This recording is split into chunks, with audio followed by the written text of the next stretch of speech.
Hi, welcome you all in this session.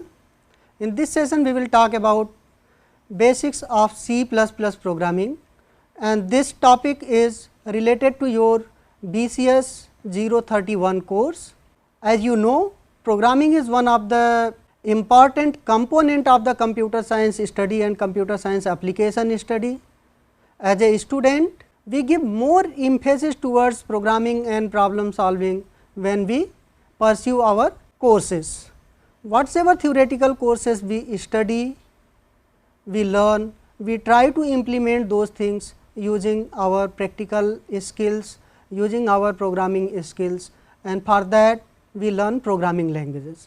You are already aware about programming in your previous semester. You have done programming using C and programming using assembly language. So, basic constructs of the programming are known to you.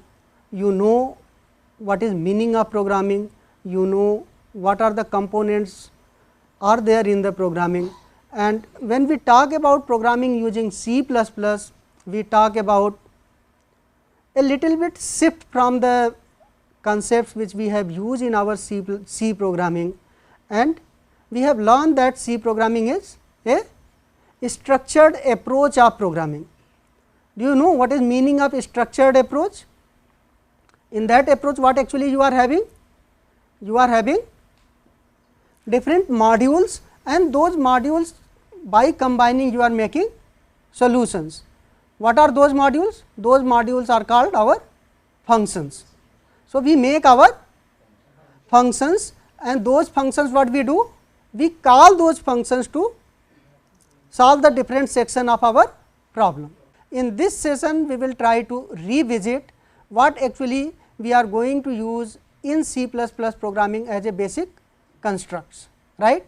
We will try to define what actually C++ programming means for us as a student, otherwise C++ programming in general. Then we will discuss about some basic data type available in C++ programming. It means we are having different type of data available with us, and to handle those data or to store those different type of data, different types are defined, right. So, that we will see, and then operators. Operators means what? Whatever we operation we perform, we are having some operands and some operators, and if we are going to check certain condition, we use this conditional operator, and again definitely it is a kind of comparison, and on the basis of that comparison we draw a conclusion. And after that, what we do? We see our program in terms of different type of statements. What actually program is? A program is collection of statements, and each and every individual statement is supposed to perform some operation. So, these statements are of different types. What are the different type of statements? One is, if one statement is there, after that we will write another statement, after that another statement. It means a series of activities we are performing. So, we say that these are the sequential statement, means they will be executing one after another in a sequence. Another is some iterative statement. Iterative means some set of statement we are having, but repeatedly we are executing that statement. So, for that we use concept of loopings, that we will see. And then another is conditional statement. If we are having some set of statement and we are going to choose some out of that using certain conditions, then we say these type of statement will be executed on the basis of certain conditions, whether they are true. On the basis of that we will choose some statement. If those conditions are false, we choose some other set of statement to execute. So, these are the basic approaches of solving the problems. Now, one thing here we can think about that, if these are the basic things, are these basic things similar to C and C++, or there are some different. So, basic philosophy of writing statement and execution of statement remains same, whether it is C, C++, Java or some other programming languages. A statement will be of these three natures only. whether it is sequential or it is iterative or it is conditional. So, those basic constructs are going to be same in all the programming languages, across the programming languages, but how actually internal philosophy of implementation of your solution is there, on the basis of that you decide that which kind of approach we are following. For example, as we discussed that in structured approach what we are having, different modules or different functions we are having, those functions are being called to perform the operation. And what about data? In C what we did?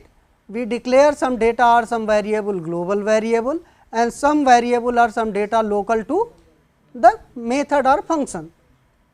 So, some data belong to all if it is global, and some data is very close or limited to that particular function in which it is declared and defined, right. So, these basic things we will try to see, and after that we will go for some example, basic example we will see, and if time permits we will try to write simple program and see how actually we proceed in, or we get a feel in how actually we can write our program and execute it.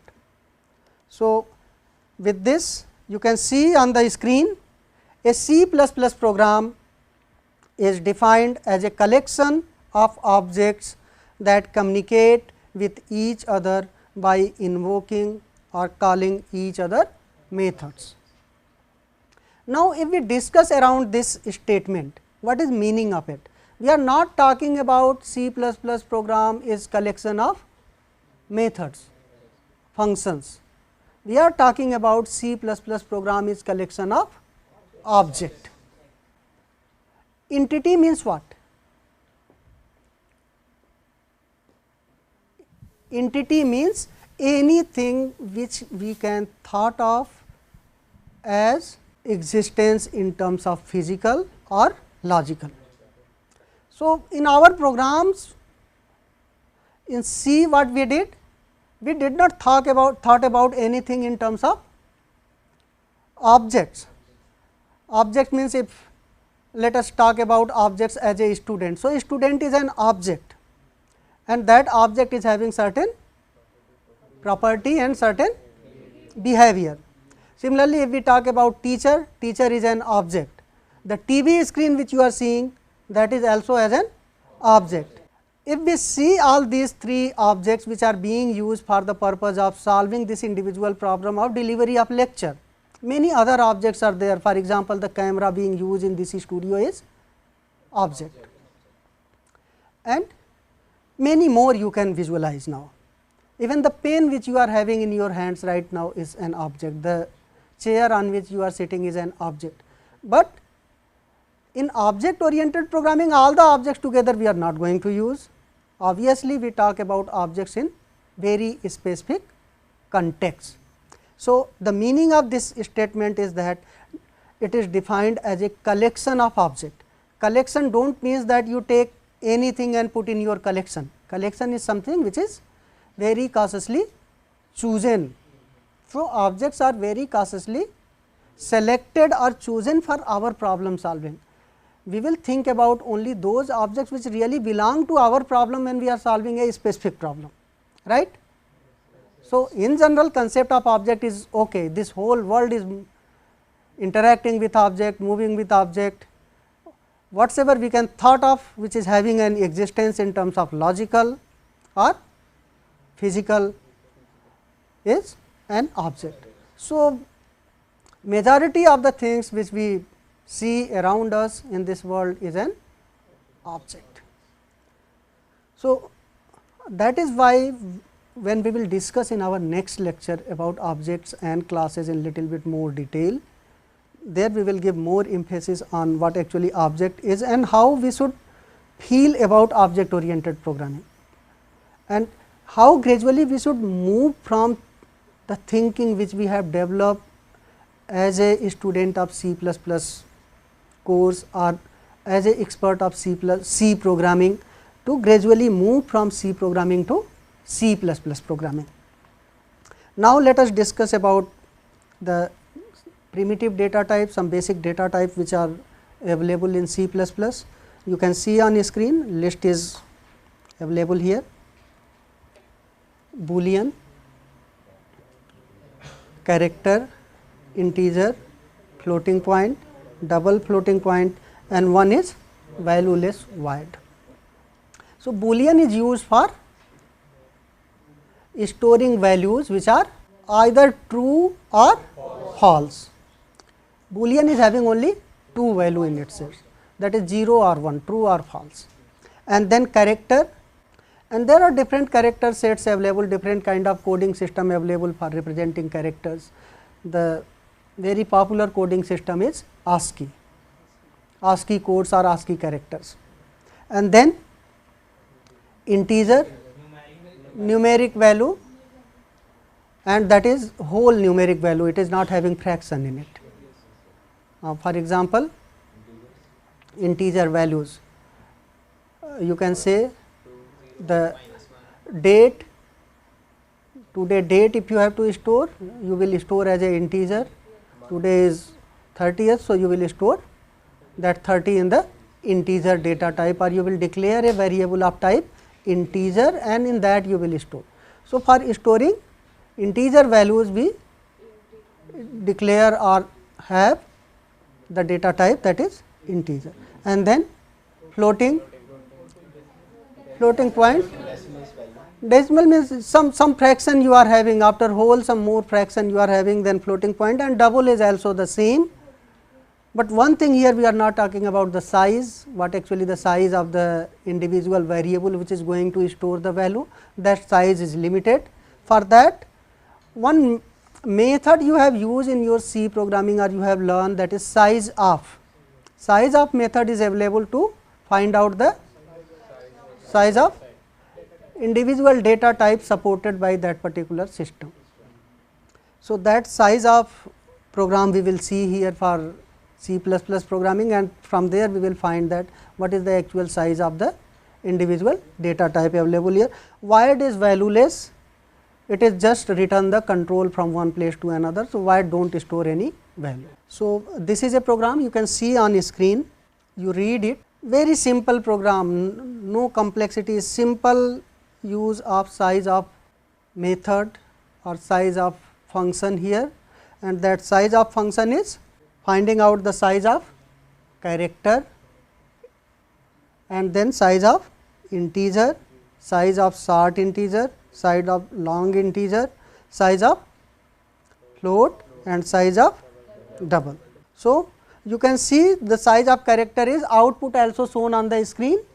It is character is 1 byte and then integer is 4, short integer is of 2, long is 4, means long and int both are same here in this system on which the program is running, and then double is 8. So, this program you may try out in your lab and find out the size of the different data type available in your system there.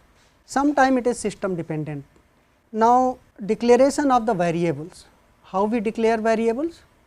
The syntax for that particular is that we write data type, then the name of the variables. More than one variable you can declare by separating them by semicolon. In this screen what you can see is integer variables are declared. How many integer variables are there? 3, very good. Character variables 2, and similarly one float variable and one double variable is declared. So, this is the declaration, and why we declare these variables? Because we need these variables when we solve our problem. So, we declare those variables and then we use those variables for solving the specific problem. Now, operators let me talk about a little bit. So, arithmetic operators, relational operators, logical operators, bitwise operator and assignment operator. So, arithmetic operators are addition, division, and one special is the modulus operation. Addition for adding two values, and similarly subtraction for getting difference, multiplication for multiplication. What is modulus? It gives the remainder.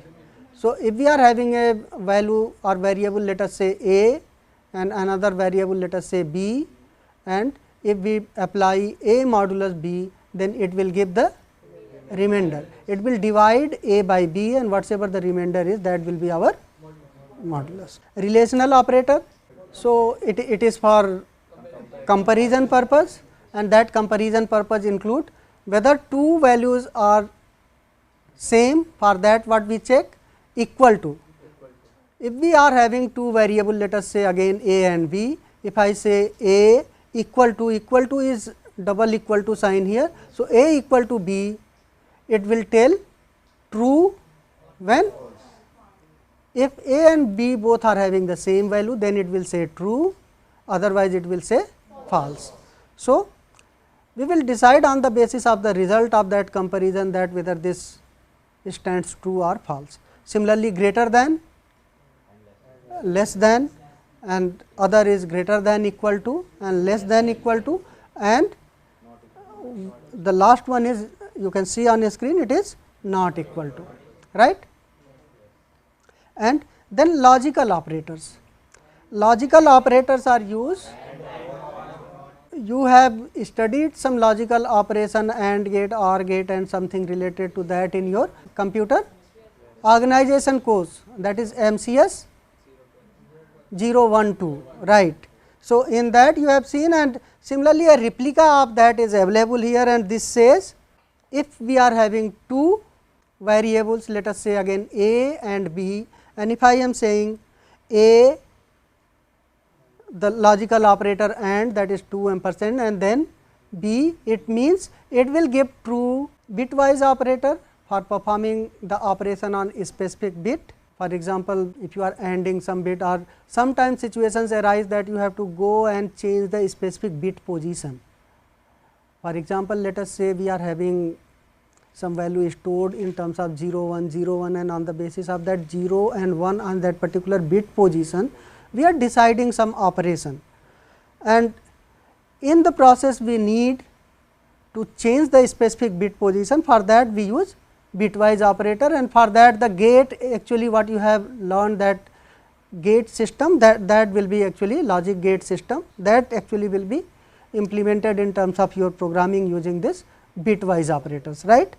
So, you are having bitwise AND, bitwise OR, negation, shift, that says that the bit shifting left or right. So, left shift and right shift. These basic operations, whenever you are having time, you can experiment on your machines, you can write simple programs, and you can explore the possibility how actually these operations are working. So, actually what it will give to you is, it will give a basic confidence that I have feel about how actually these operators are working and what are the actions are being performed on these operators. There is no need to write very lengthy big programs. You take two variable, apply these different operators on these variable, see the result, and even sometime you can take combination of these operators and apply the operators on the different variables, and you can see the result. Meanwhile, you can experiment few more things also, that you take different kind of variables and try to perform the operation between them and see the result. So, these all things, trial and error method will give you confidence and will give you some situations where actually problems are arising. So, and if problems are arising, you will try to find out whether I am doing a logical mistake or I am doing a syntax error, or there is some basic conceptual problem that I am trying to solve and it is not solvable by this method, right. Assignment operator, we know to assign the value from one variable to another, we use assignment operator. So, these are the operators we all are aware, but again we are revisiting it, we are revising it, that these operators are also used in C++ programming. So, these things are given in more detail in your first block of BCS 31 material, and some very good small programs are also there. So, if you are not having some idea to write other programs, you should try to write those programs which are given in your material and should see what is happening there and how it is performing. So, this will generate a kind of trigger and interest in you. And one more thing you can do while you are writing programs, sometimes you make your peer group, try to take some your friend around, try to experiment with that program, try to combine the two program and make a single program to get some result. So, in that way we can learn the basic concepts easily and we will be getting a mastery over it, so that we can easily think about our actual problem rather than these basic small component of the programming. Now, different kind of statement as we discussed in the starting of our lecture. One category is the sequential. So, in sequential we do not think about any kind of considerations, we simply write the sequence of statement and execute that. For example, in the previous program we have seen that size of operator or size of function we called, and we called that particular sequentially. So, that was one example of sequential execution of the statement. One by one the statements were executing, right. Now, next we can take next type of statement is the conditional. Conditional means what? Here on the screen you can see one conditional statement is if, and it is frequently used in our programming. Wherever we try to get condition, majority of the time we think in terms of if condition and then execute the statement. So, here you can see an if statement consists of a Boolean expression followed by one or more statements. So, that Boolean expression is doing what? So, that Boolean expression is basically checking our condition, and on the basis of the value of the Boolean expression we are deciding that what set of statement to be executed. Now, you can see here on screen if this condition is what? Boolean expression. So, this condition will be either after evaluation of the expression, this will be either true or false. So, if it is true, then whatsoever inside this particular block, the block is whatsoever written within these curly braces, start and end curly braces. So, these statements will be executed, but if condition is false, then we will not execute whatsoever inside this block, we will go outside of this block. Okay. One more category of if statement is nested if. So, it will exactly work with the same philosophy, but inside if statement we will have other if statements. So, it means we are having different level of checking of the conditions. There are different Boolean expressions that we are going to evaluate. On the basis of those different categories, we are going to decide that which statement to be executed, which not to be executed. So, here we can say that it is a process of selection of some statement on the basis of certain condition. So, whenever we are talking about conditional statement, we are talking about selection. We are not talking about in general we will flow from one statement to another. We are giving a check, on the basis of that check condition or the value, we are deciding whether we have to execute some specific set of statement or not. And one is if then else. So, we are making two category. One is if condition is true, that will be executed, otherwise else part will be executed, right.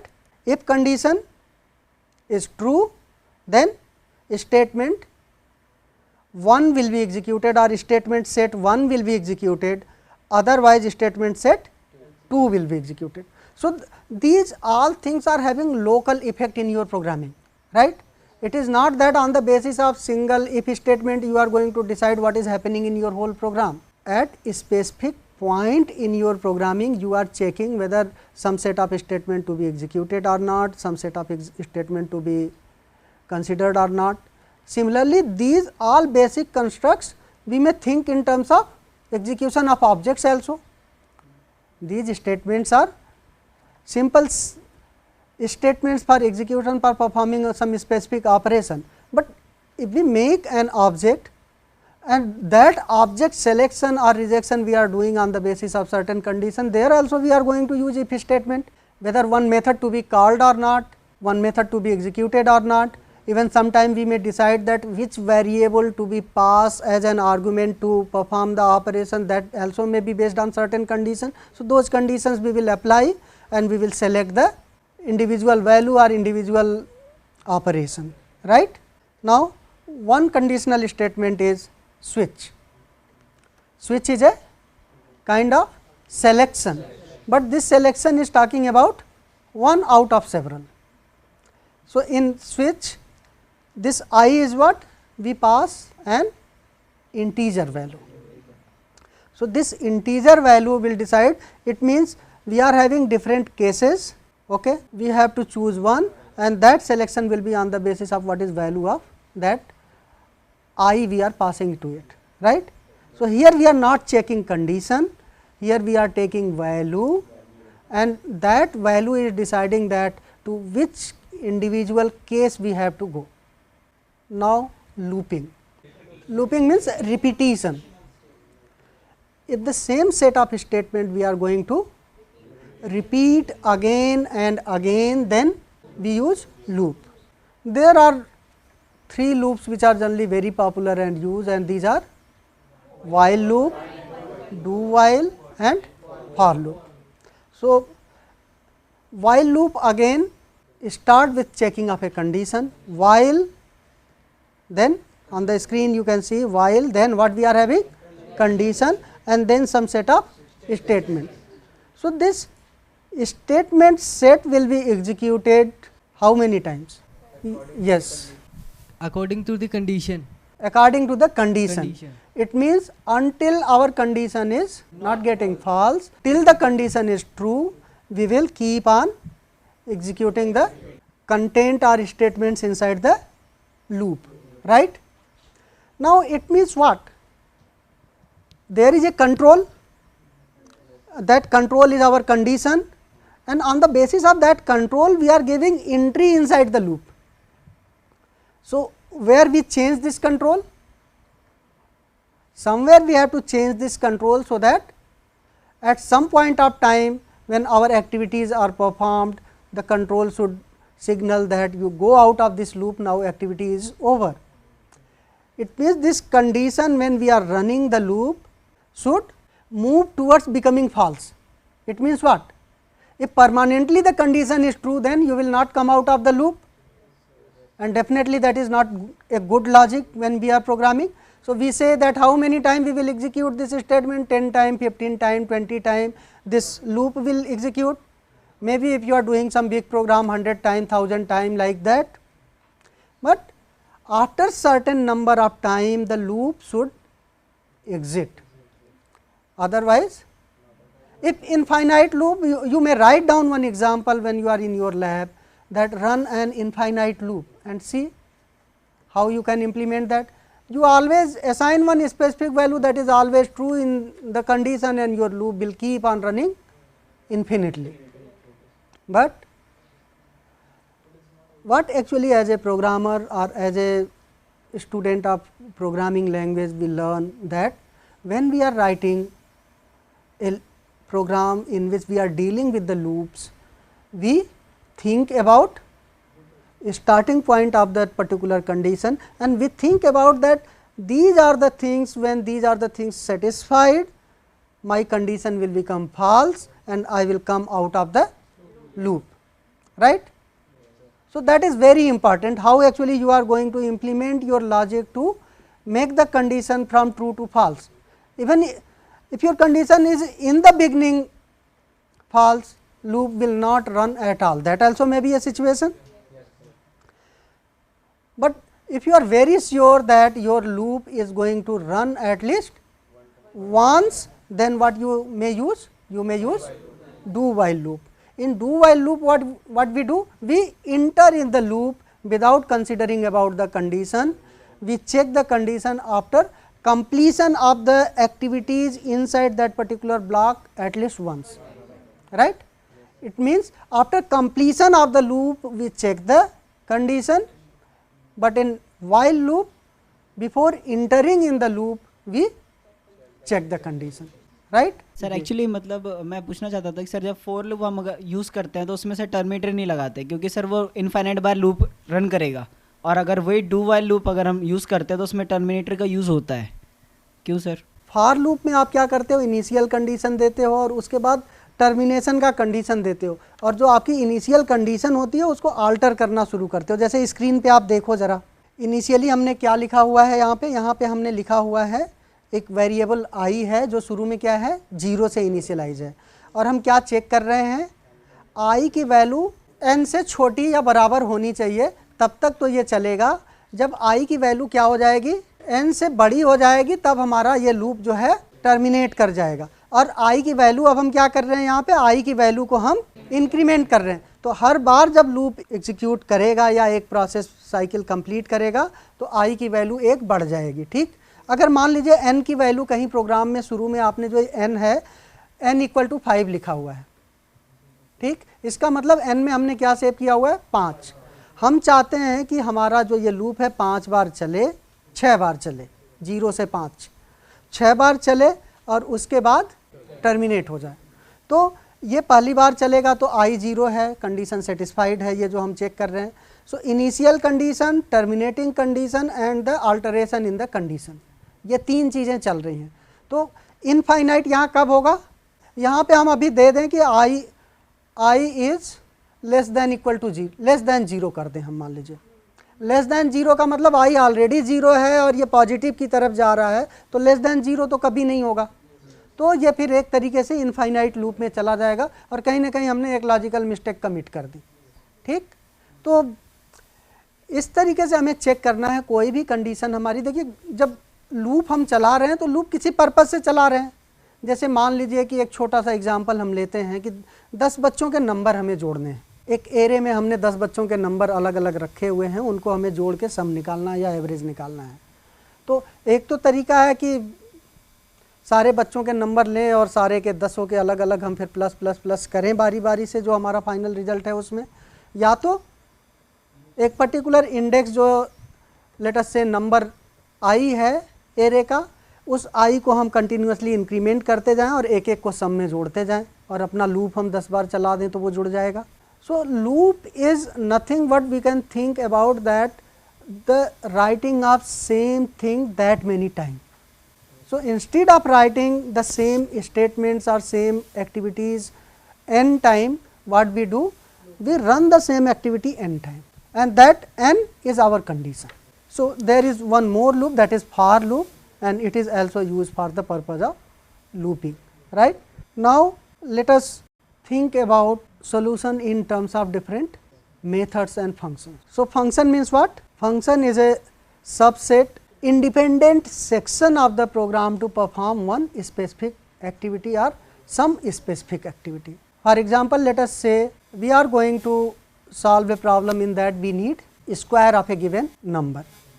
So to get the square of a given number, we can write a separate function to find out the square of that number, and when we will pass that number to that function, it will get the square and it will return the value of it. You might have written some function like find the factorial of a given number. So what we write inside that function, we write the mechanism or the algorithm to find out the factorial of the number which we are passing as argument. So what is actually the prototype of writing a function? A function should return something, right? So there is a return type and then function name and then parameter list, and inside this body of the function means what? The operation which we are expecting from this function will be performed inside this block, and this is the body of function. For example, to find out the square, what we will do? We will take a return type, let us say as an integer. So that will be int, and then function name, let us say square, and then inside that again we are passing one integer variable. So int and then that variable name we will pass it, and inside this what we will write? We will either write return the value a into a, or we will take one local variable to store the result of that particular operation and then return that particular, right. So this is the basic prototype of writing a function. One example here we may see, If we are talking about, let us say, a function that is going to give the current amount available in a specific account in a bank, then this function is expected to return one integer value. We are assuming that the amount available is the whole number and not fractions. So, it will return the amount that is integer, then the name of the function, and then what we are passing, account number, because account number will be the basic information required for this particular function to find out the account, and from there read the value available in the balance and then return that particular value from the balance, right. So, this is reflecting a prototype or a declaration of one individual function.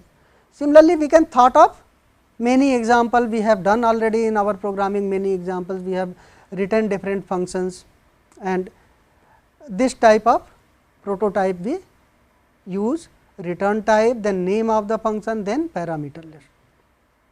One more thing here we may discuss, that whenever we are giving naming either to variable or to function, it should carry a little bit closer meaning associated with its operations. For example, we are talking about current balance. So, somewhat we may little bit associate that it is talking about some account and balance available in that particular account currently. And again we are talking about account number, it means we are talking about something which is going to be associated with the individual account. Now, one small program is there, you may read on screen, int, then function, and inside this function what we are passing, one parameter, and then one condition is there. This condition is deciding if the value of n is 1, in that case we are returning 1 itself, otherwise what we are going to do, we are going to call that function again with one less value. It means it is a function, which kind of function, recursive. Recursion पढ़ा है आपने. Recursion means calling to itself, but going towards termination, completion. तो termination या completion की तरफ हम कैसे जाएंगे, n-1 पे कॉल किया अभी, अगर n की वैल्यू अगली बार फिर मैच 1 नहीं करती है तो क्या करेंगे, n-2 पे, and ultimately by reduction we will reach n equal to 1, and in that case it will return 1 and automatically n into n-1 into n-2, this will perform the operation, right. तो आपने एक चीज़ और पढ़ा होगा recursion में अपने, कि आप क्या यूज करते हैं, स्टैक. हर इंडिविजुअल कॉल पे जो पिछले वाला आपका ऑपरेशन या डेटा होता है, वैल्यू होती है, वो स्टोर होती है आपके स्टैक में, और फाइनली आप ऑपरेशन अप्लाई करते हैं और सारे वैल्यूज़ को कॉल करते हैं और एग्जीक्यूट करते हैं, right. So it is a kind of revert back operation. So, you can think about this recursion as that it is calling fact 1, then fact 2, fact 3, fact 4, in this way it is calling and it is giving the value of that n outside. So, finally, what we are getting, n into n-1 into n-2 into n-3 and finally 1. This is a simple program because it is a C++ programming, but what you can see here is it is more similar to C program, only some very basic component like C in and C out are different. One more thing is different, that is the name space we are using and the inclusion of IO stream. This is the only thing which is different from a C program, otherwise it is a C program. So, here actually we are not talking about power of C++ programming, here we are talking about the constructs which are used in C++ programming, which is exactly similar to C programming, right. So, this program also you may try in your lab, write a factorial function recursively call, otherwise you may convert this recursive function to non-recursive and try. So, both you can see. So, in that you will use more conditions, maybe sometime you will use looping. So, it is a kind of hint that by using loop you try to find out a non-recursive implementation of factorial calculation, right. So, if I am entering value 5 in my program, it will give 120 as a result. Another program again this program is a display of the basic constructs which are used in C and C++ both. So, by end of this lecture we are familiar that we are aware about what actually C++ is going to talk is what we have learned already. No? So, in terms of writing program, in terms of using basic constructs, we do not have to start from 0. We are having things available with us which we have learned in our C programming, and exactly the same type of things we are going to do in C++ programming, but we will see that how actually some different kind of approach or some different intelligence we have to apply to write the program. So, this program is to find out a prime number, you can see on screen, and in this we have used for loop, if condition, and after that if and else condition, right. So, you know what is a prime number? A number which is either divisible by 1 or itself. So, we have not applied any intelligence in writing this program, it is very simple program, and this program is saying that you keep on dividing the number by the numbers starting from 1 to the number which to be divided, and you try to find out the remainder. See here in if condition you can see that it is talking about modulus. So, it is talking about remainder. If remainder is 0, it means it is divisible. If it is divisible, it is not a prime number. That is the only logic applied here, right. So, in that what we are doing? We are having a variable counter, and that counter variable we are incrementing, and if counter become 2, 1 obviously it will become, because it will be divisible by itself. If it is 2, it means it has been divisible by some other number also, that is why it is not a prime number. So far we have discussed in this particular session about C++ programming in context of what we have already learned in C, how we can revisit that, how we can revise that and use in our C++ programming, and these basic things are given in more detail in your BCS 31 block 1, and that block 1 discuss about these basic things. And after this session, in next session we will be discussing about that how actually we have to think differently in C++ programming. If so far we have discussed basic constructs which are same in C and C++ both, then definitely in next we have to look about how it is different and why it is relatively better, or it is having some more advantage, and if not, why not, right. So, these are the references which you can refer for this lecture, and even you can go some tutorial which are very beautifully written on the net.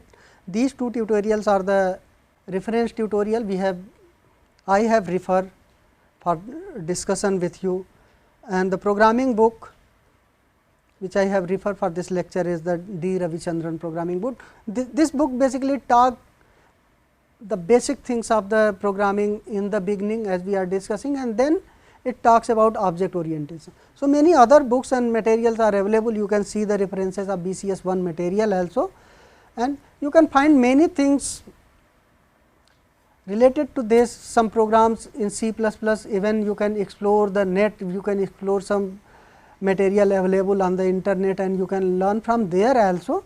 But basic things obviously you will find in your material, you explore those all things. In addition to that, if you need some help, you can contact me. So, with this we conclude this session.